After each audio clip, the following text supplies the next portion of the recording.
yo hago un poquito la entrada.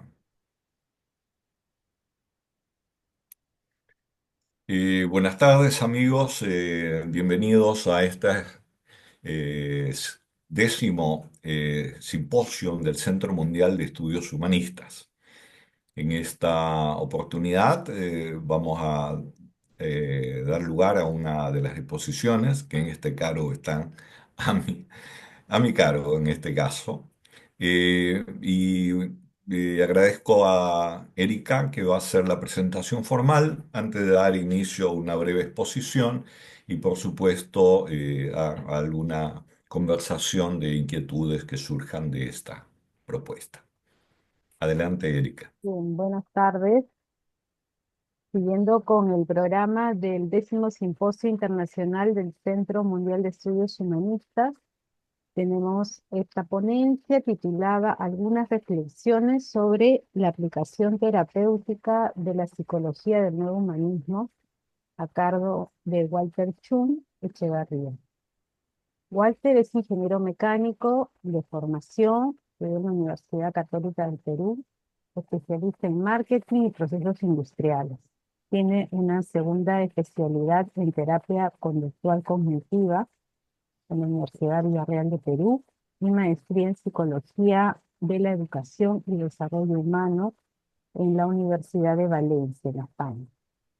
Además es miembro del Centro de Estudios Humanistas Nueva Civilización en Perú. Participa en el movimiento humanista desde 1974 y actualmente se desempeña como profesor universitario, coach de vida y efectúa acompañamientos psicoterapéuticos aplicados a la psicología nueva. Bueno, con esta introducción damos pase a Walter para que inicie su ponencia. Muchas gracias, Erika. Sí, esta es una ponencia propuesta con algunas poquísimas reflexiones de una cierta práctica que no solamente ha sido personal, sino también hay algunas personas que estaban interesadas en ver cómo llevar estas técnicas, digamos, que tienen que ver con el pensamiento y la doctrina del nuevo humanismo. Entonces, les voy a poner un PowerPoint para simplemente pautar algunas ideas que les voy a compartir.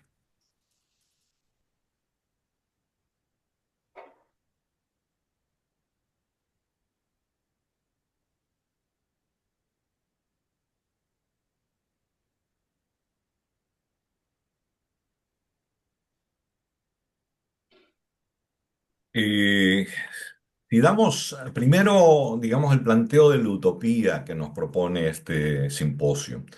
Si le damos una mirada a la evolución del ser humano y específicamente a la evolución de su conciencia, esta nos inspira, nos lleva hacia aspirar a una ampliación sin límites y a una profundización de sus dimensiones que algunos místicos han rozado y vivenciado. Experiencias que al ser compartidas, con las limitaciones de su interpretación, nos cuentan de vivencias y comprensiones que de facilitarse su acceso a todos los seres humanos, daría nacimiento a una nueva civilización como la que soñamos los humanistas. Creo que el avance tecnológico, informático y la aceleración de los acontecimientos de esta época están poniendo elementos catalizadores en múltiples ámbitos humanos y las conductas de las nuevas generaciones están ya visualizando este avance de las conciencias en esta dirección. Son las nuevas exploraciones en neurociencias y que ya confirman la integración mente-cuerpo como una sola unidad, la sincronización de registros corporales entre personas cercanas y se acercan las percepciones de que la conciencia no es meramente individual, sino que tenemos conexiones hacia lo colectivo y universal. Es decir, va la ciencia, va confirmando a su paso lo que ya la medicina china, por ejemplo, por mencionar solo una tradición, ya lo tenía incorporado en miles de años. ¿Cómo entonces aportar a esta dirección de la psicología desde nuestra psicología, desde nuestro aporte? Esa es la pregunta que algunos de nosotros nos venimos haciendo hace un cierto tiempo, ¿sí? La psicología del no humanismo es bueno recordar que viene de la escuela de Silo, quien hizo su extraordinario aporte invitándonos a recorrer experiencialmente el camino para descifrar lo sagrado en la profundidad de la conciencia.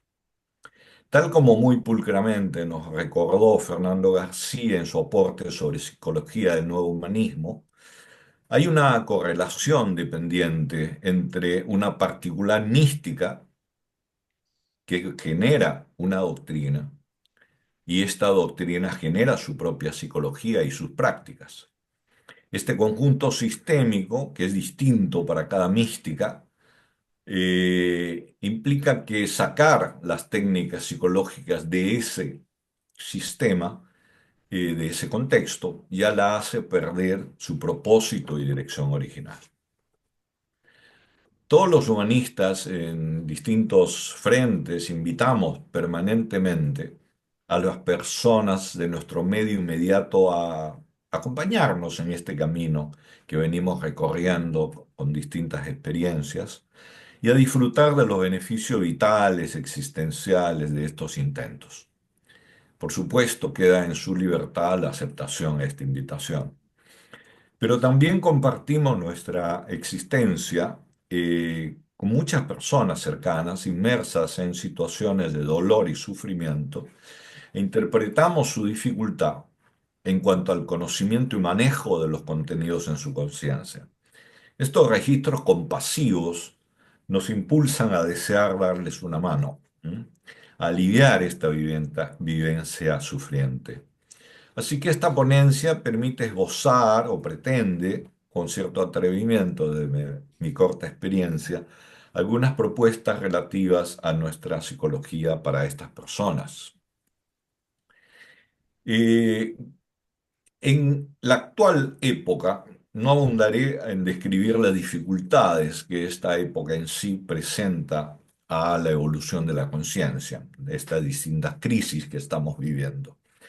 Son situaciones muy difíciles, pero también presentan oportunidades, siendo la más importante el posible cambio de sistema global en esta primera civilización planetaria.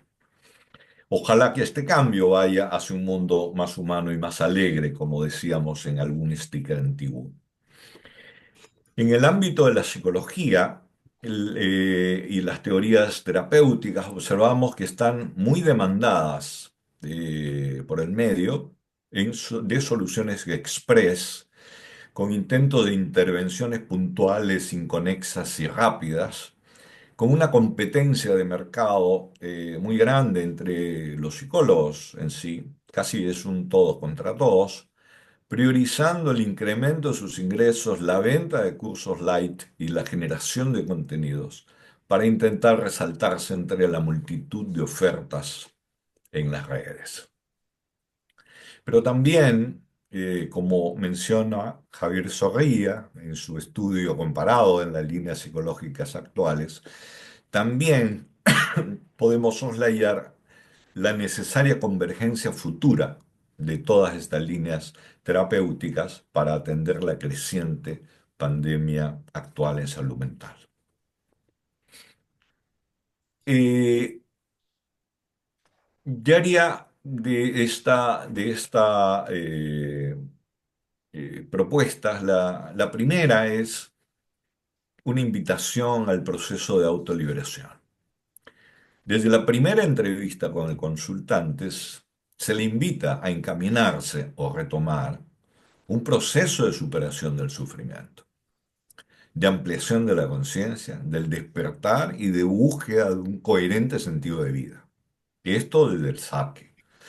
Que este camino que le ayudará a tomar rienda de su propia vida, indicándole también o haciendo comprender que a pesar de los síntomas que se le puede tener, ella es una persona normal, que su problema se enmarca en un resultado estructural de muchos elementos durante la etapa de formación. que no existen problemas personales, que todos son problemas sociales, y por consiguiente, la superación de esas dificultades que está viviendo implicará también intentar hacer modificaciones en su medio y en su entorno inmediato. Y que también el motivo de su consulta, este pedir ayuda, en este momento, ya es una etapa de ese proceso, entendiendo que su pedido de ayuda es la muestra de su intención evolutiva. Esta explicación o invitación será dada en la versión o forma que mejor se adecue a él o la consultante según su condición. Un segundo punto es que el terapeuta tiene que tener una determinada condición. La invitación a este proceso de los beneficios debe venir de los beneficios mismos. Es decir, el terapeuta novo-humanista, como se le llame, tiene que haber hecho su tarea en la búsqueda de lo profundo. No importa cuánto haya sido su camino recorrido. Creo que es importante estar en la construcción de un ámbito mental suficientemente profundo, seguro, confiado y en paz para que sea referencia al consultante en ese momento. Este ámbito mental se pone al servicio de la persona. Este ámbito mental cuyas características se comunican evidentemente no solo a través de un lenguaje no verbal, sino que es irradiado a través de un fenómeno de interconectividad de las conciencias, que ahora en Occidente se les llama conocimiento holístico integral. El despliegue de las imágenes del consultante debe encontrar un ámbito que lo reciba con confianza, que lo invite a compartir su intimidad y, más importante, que se arriesgue a mostrar, aunque sea incipientemente, ese innato tropismo hacia lo luminoso que todos tenemos. Esa es, creo, la principal función del acompañante terapéutico. El estudio y el proceso personal del terapeuta de la psicología del neurohumanismo debiera también haberle proporcionado a él la precisión descriptiva de objetos y procesos de la conciencia humana, esquema del psiquismo, dinámica de impulsos, para orientar las preguntas necesarias hacia el diagnóstico inicial y para definir las tareas en función de objetivos que debe realizar el consultante entre sesiones. Esta propuesta entonces cuestiona la actual metodología de formación universitaria de los psicólogos, porque no es suficiente la buena intención y el aprendizaje de algunas técnicas aisladas para brindar este espacio terapéutico. Es necesario ya estar involucrado en un proceso de transformación personal profundo. Esto también lo afirman y lo han planteado muy bien desde lo que se llama terapia Zen, desde el budismo, de la tradición budista. Tercero, el manejo intencional, atencional y la distensión, primero, como elementos de contención. En lo posible, orientar hacia la identificación del yo, es decir, llamado ego, ¿no? En el medio, que es el yo identificado con los contenidos de conciencia, y su fusión con el sufrimiento, y poder llevar a la persona hacia la experiencia de lo que se llama difusión del yo, es decir, desde las primeras sesiones que se dé cuenta esta experiencia de yo observador. Este es uno de los objetivos eficaces para desfascinar la conciencia y facilitar etapas posteriores. Experimentar la separación de el que observa de los contenidos observados es una experiencia transformadora en sí. Es descubrir la acción de los ensueños. Aquí las prácticas atencionales, que son este proceso que va de la atención simple a la atención dividida con apoyo en las percepciones y luego a la atención dirigida, tiene resultados muy notorios e importantes. Reconectar al consultante con su cuerpo y sus percepciones, la experiencia del hoy, de la hora y el aprendizaje de nuestra técnica de distensión ejercitada en distintas etapas ayudará a contener la eventual crisis del momento. Cuarto, transformar y convertir las imágenes. Entender que las imágenes son la conexión entre lo mental y lo objetal, entre mi mente y mi conducta, es un avance experiencial y operativo. Entender que vivimos en un mundo de imágenes, ubicarse como observador de mis contenidos, recuerdos de eventos negativos, pensamientos obsesivos, interpretaciones irracionales, nos prepara para luego operar con ellos y transformarlos. Las experiencias guiadas en primera instancia y los sondeos catárticos y transferenciales, luego, son potentes herramientas transformadoras. No es necesario que los consultantes tengan manejo de las imágenes. No es necesario eh, esto porque pueden ser guiados, aún en forma virtual, para acceder a estas experiencias con procedimientos similares a las técnicas de origen del ensueño dirigido. El guiado por el terapeuta y su experiencia en sortear resistencias internas produce importantes transformaciones en plazos relativamente cortos. Ya Néstor Tato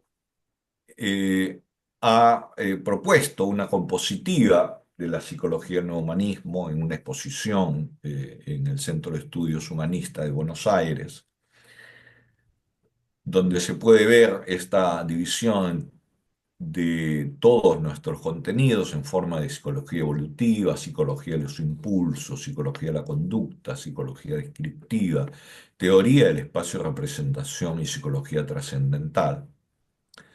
Pero también otra forma de ver las herramientas que cuentan los psicoterapeutas del nuevo humanismo lo he puesto en esta gráfica que ustedes ven en este momento. Aquí aparecen herramientas metodológicas, operativas y conceptuales, las que puestas en la dinámica del momento con el consultante habilitan al terapeuta a emplazarse con el afecto y el respeto debido y proponer acciones y direcciones a fin de orientar e influir al consultante para que luego él, en función de sus propias intenciones y contenidos, avance en el camino.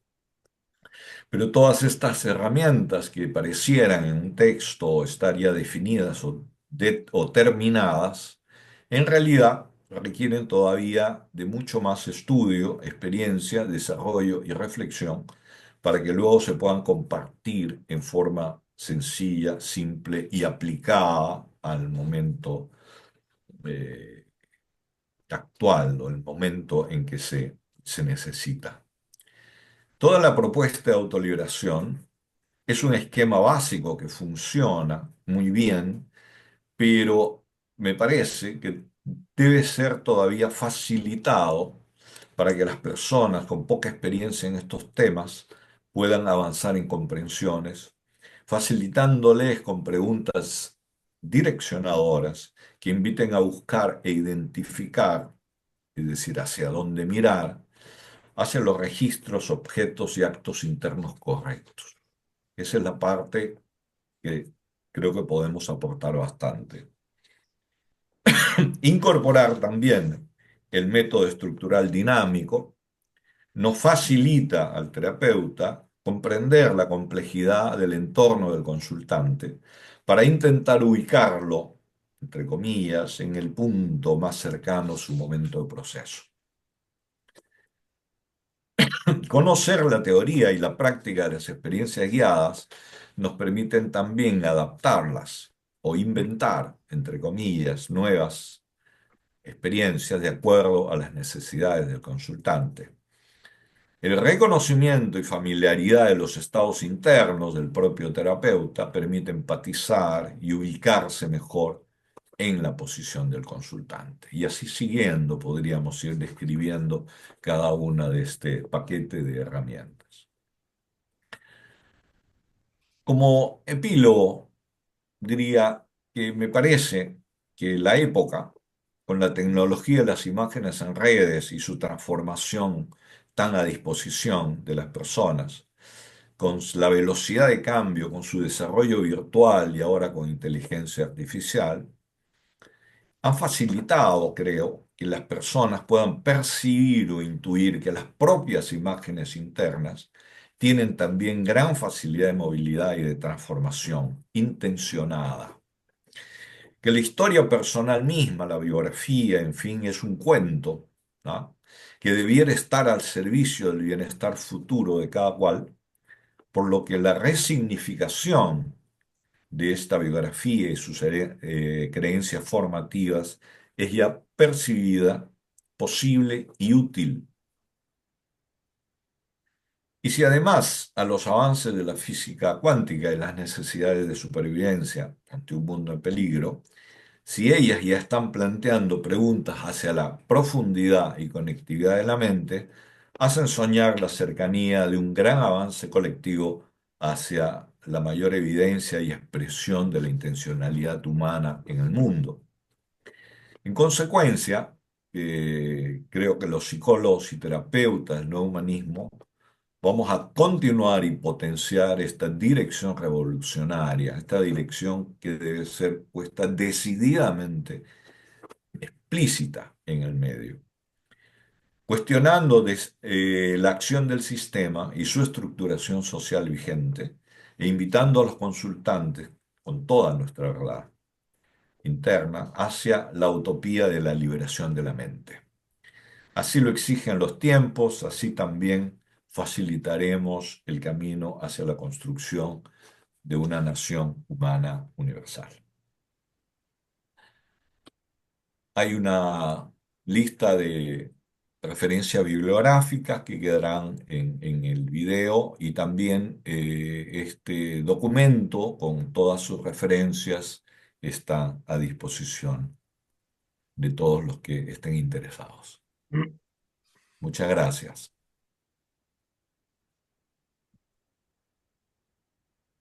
Muchas gracias, Walter. Bueno, a continuación recibimos preguntas de los participantes, los que quieran hacer consultas, comentarios a partir de lo comentado por Walter.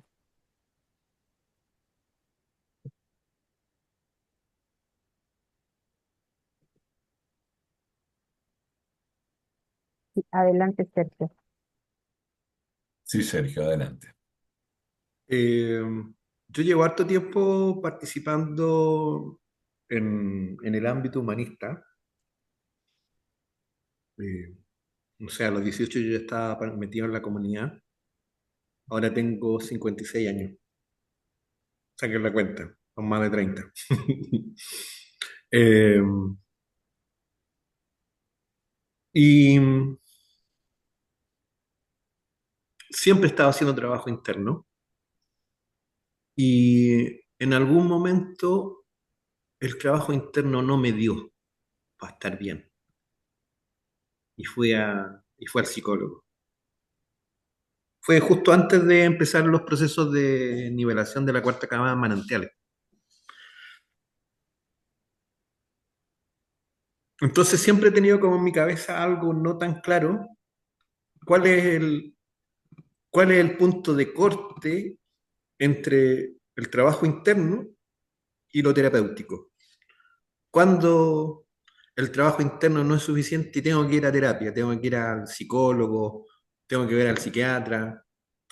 Yo sé que siempre he estado medio loco, pero me he hecho cargo como he podido con trabajo interno, pero hubo un momento en que yo sentí que no podía. Entonces te pregunto, desde tu experiencia, ¿dónde tú haces el corte?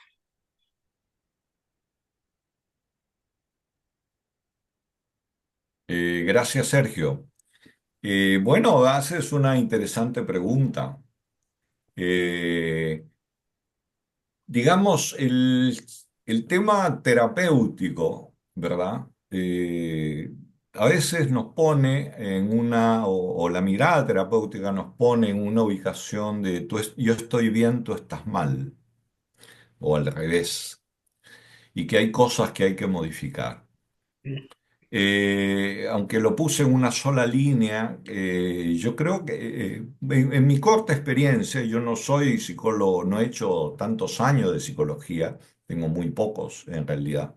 Sí es cierto, también estuve en el movimiento humanista desde hace ya un poco más de 50 años.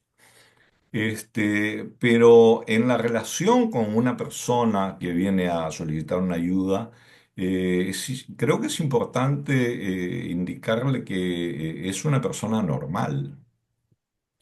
Es decir, no hay una ubicación de estar mal, aunque la persona sienta malestar, por supuesto, sino que creo que ha sido útil y es una mera experiencia personal, hacerle ver que es parte de un sistema en funcionamiento. Un sistema está interactuando con un sistema de presiones eh, que vienen pues desde muy atrás, hábitos mentales que le han condicionado a mirar las cosas y a creer lo que su mente produce y a no saber direccionar su atención en medio de todo ese torbellino de situaciones y vivencias, ¿no? Entonces, ¿dónde hacer un corte? Yo creo que de todas maneras el pedir ayuda es un buen síntoma, porque la persona quiere modificar, la persona quiere seguir un proceso y valora el que poder conversar con alguien. Entonces, es una relación de pares, ¿sí? Es una relación de pares, diría yo, donde hay que ir identificando, evidentemente, hábitos, conductas. Y yo mencionaba que la parte más importante que he visto, no solamente en mí, es poder percibir que el que yo esté observando mis contenidos de conciencia y el que yo me deje ir en una dirección o en otra, es parte de mi responsabilidad. Es mi responsabilidad. Entonces, aprender a direccionarme dentro de ese mundo de imágenes que es la mente. Al final, todo lo real se convierte en imágenes.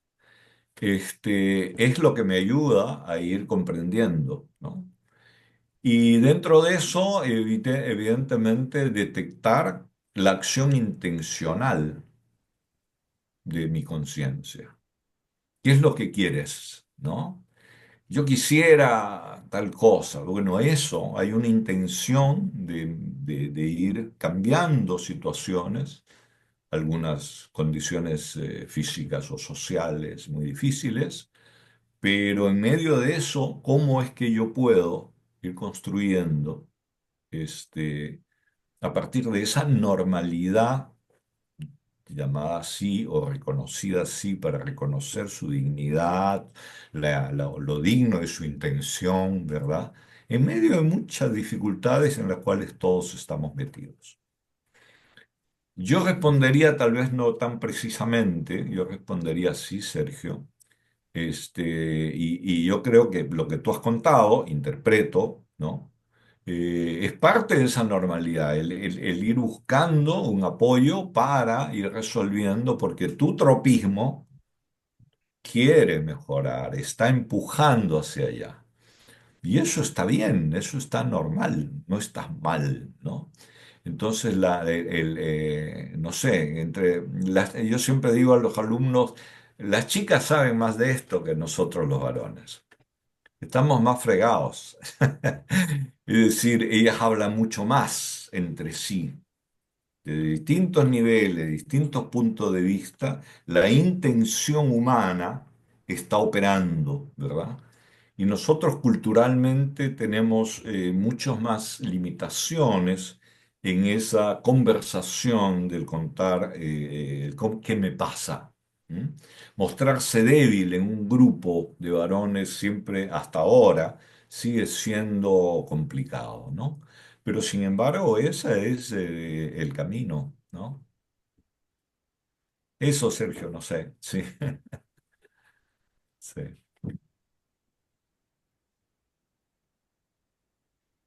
Sí, una pregunta.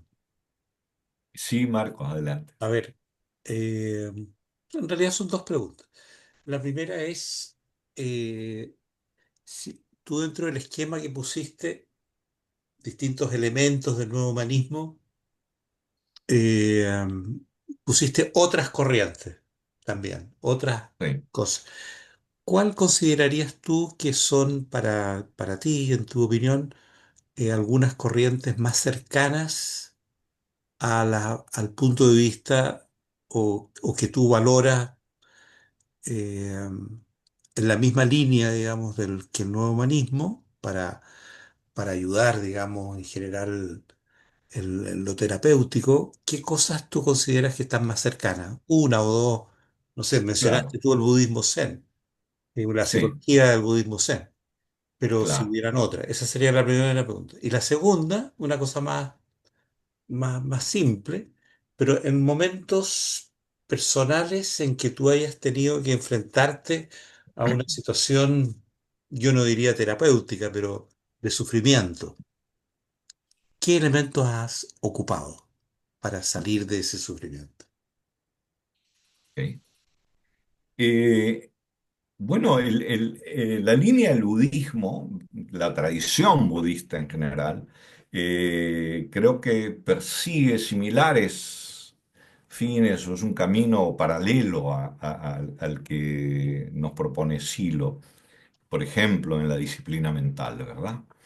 Y las otras disciplinas, es decir, la búsqueda de las preguntas más profundas y la experiencia del sentido en su mayor dimensión. Entonces, desde el budismo, ellos no suelen aplicar terapias, pero en el tiempo han ido apareciendo algunos intentos. Y hay, en las referencias bibliográficas, encontré con un señor, un inglés, que hace una hermosa descripción de los elementos terapéuticos del budismo, que al final es, en realidad, es una invitación a caminar en el mismo sentido que nosotros proponemos a los amigos. Desde allí viene toda esta moda que ya se está poniendo así, el del mindfulness. ¿Mm? Esta atención a mi cuerpo, esta atención a la respiración como punto de partida, de ubicación entre lo que realmente es, que es la vida. Y la vida se da ahora, no se da ayer ni mañana. La vida es acá, es este el momento. Y aquí es donde uno tiene que decidir su propia construcción, su propia felicidad. ¿Mm? Entonces, la técnica del mindfulness, lamentablemente, como todo lo que ingresa al mercado, se ha ido desnaturalizando o limitando en su capacidad, cuando a nosotros nos interesaría, sí, que al partir de esa experiencia de la respiración vaya aspirando a otros pasos más adelante, no simplemente la reducción del estrés y la ansiedad en ese momento, ¿no?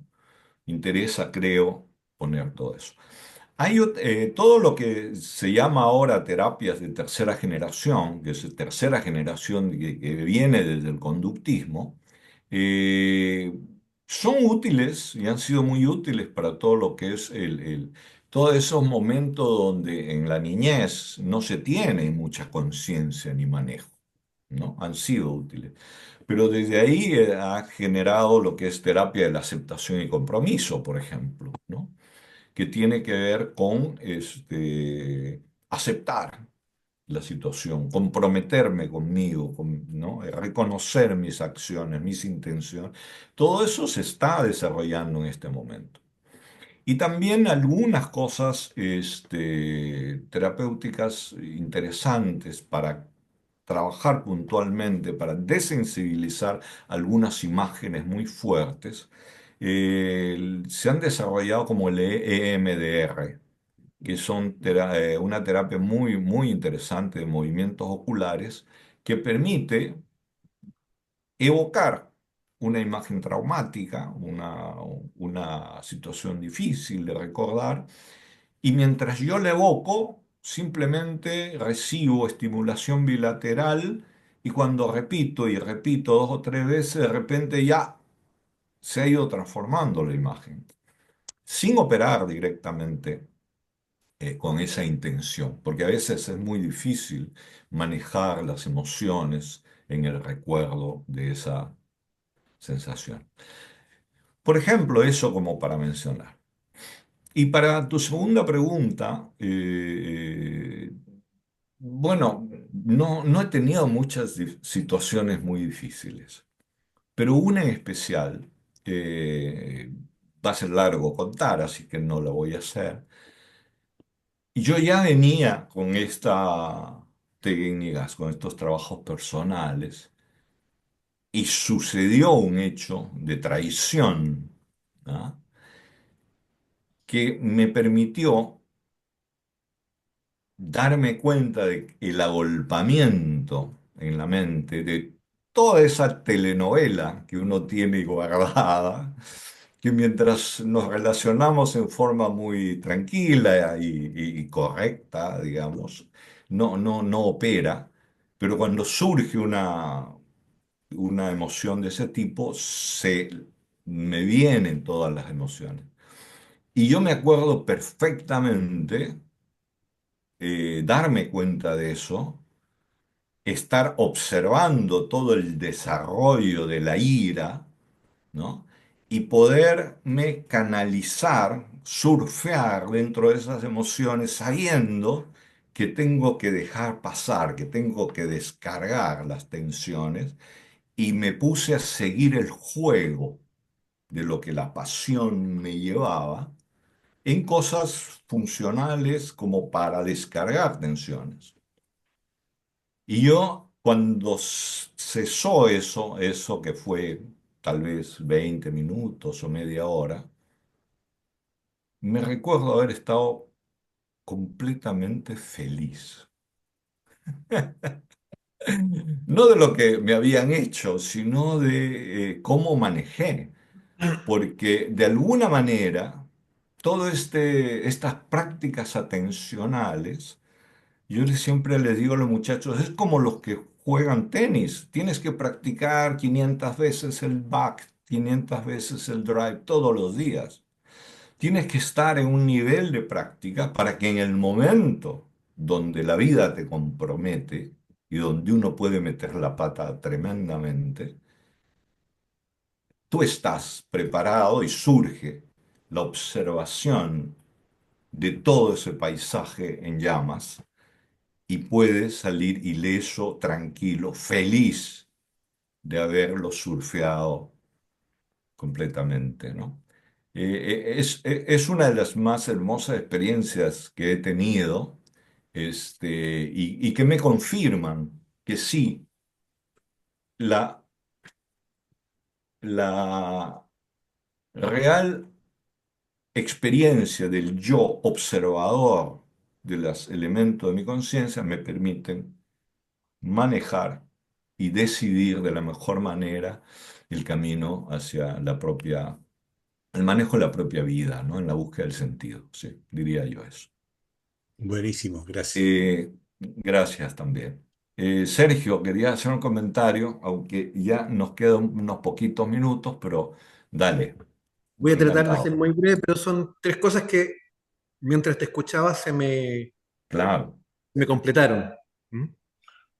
Eh, yo estaba revisando y precisamente como estoy haciendo con una compañera del Parque Talleres, hemos tratado de ordenar contenido y tenemos esta comprensión. A lo mejor es útil, a lo mejor no. Entonces creo que nuestra psicología provee como de una descripción muy clara de ciertos mecanismos que en los talleres yo tomo en cuenta. Entonces, uno de los mecanismos que me parece que es interesante mirar es el tema de la imagen de sí. Eh, Desde esa imagen se estructura un relato que explica, ¿cierto?, mis propios sufrimientos.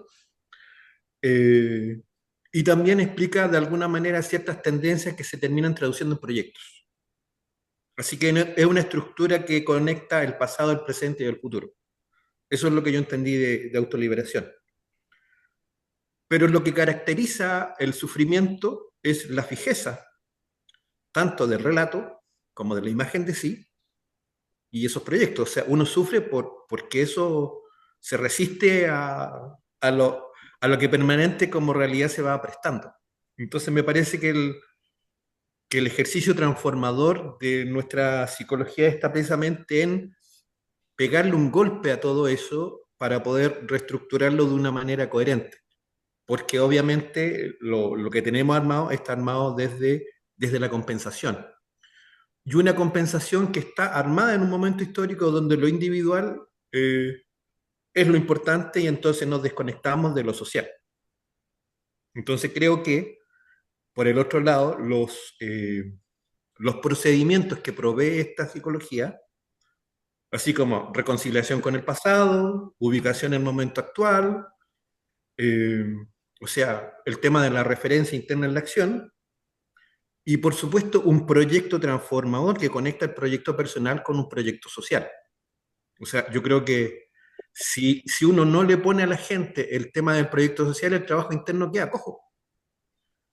Eh, y obviamente que a la base de todas estas experiencias, lo que propone esta psicología me parece como lo más sustancial, es que están basadas en una experiencia de lo trascendente que hay que aprender a pesquisar en la vida. Dicho eso, entendiendo eso, me aparece como la respuesta a lo que yo te preguntaba. ¿Qué diferencia lo terapéutico del trabajo que hacemos nosotros? Tengo una cita, de verdad que no sé de quién es, pero la tengo atesorada como una joya. Dice, nuestro aporte no es un aporte desinteresado. Es como un acuerdo eh, entre el que hace el aporte y quien lo recibe con el interés de reproducirlo. Creo que eso para mí da cuenta de eh, por qué yo hago los espacios de trabajo interno, por qué sostengo estos ámbitos, por qué estoy pensando, por qué a mí me dieron esto. Me lo dieron, no me lo cobraron. Pero me lo dieron en este contexto, como comprometido con un proyecto. Y aquí estoy metido en el parque. Correcto, Sergio, estamos completamente de acuerdo. Sí, yo creo que todo el tema del trabajo interno tiene que ver con el dejar fluir. Dejar fluir qué cosa, ¿verdad? Ahí soy fanático de Sadhguru y él decía que lo que tenemos que hacer es conectar con el proyecto de la vida, no con el proyecto personal, individual, sino que ese proyecto, con las características muy particulares, es bueno que se pregunte por aquello que es trascendente, el dejar que Dios hable a través de nosotros, digamos, ¿no? ¿Cómo se hace eso?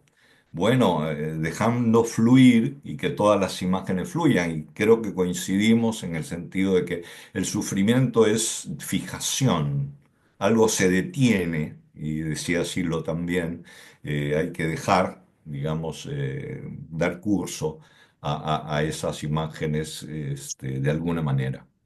Muchas gracias por tu aporte, sí. Bien, no Walter, sé. yo solamente quiero hacer, me parece que tiene Sí, mucho que ver, es cortito. Quería hacer tu opinión sobre el tema de que la terapia per se tiene una forma individualista, ¿no? Del sistema. Entonces, siendo que el humanismo universalista propone más bien procesos conjuntos, psicología para todos, ¿cómo ves ese tema respecto de lo que tú haces o respecto de lo que sería interesante hacer, ¿no? Y los claro. aportes del trabajo que tú vienes haciendo a estos procesos más bien masivos, ¿no? Eso, gracias. Bueno, no hay una sola respuesta, ¿verdad? Ojalá el aporte se haga en distintas dimensiones.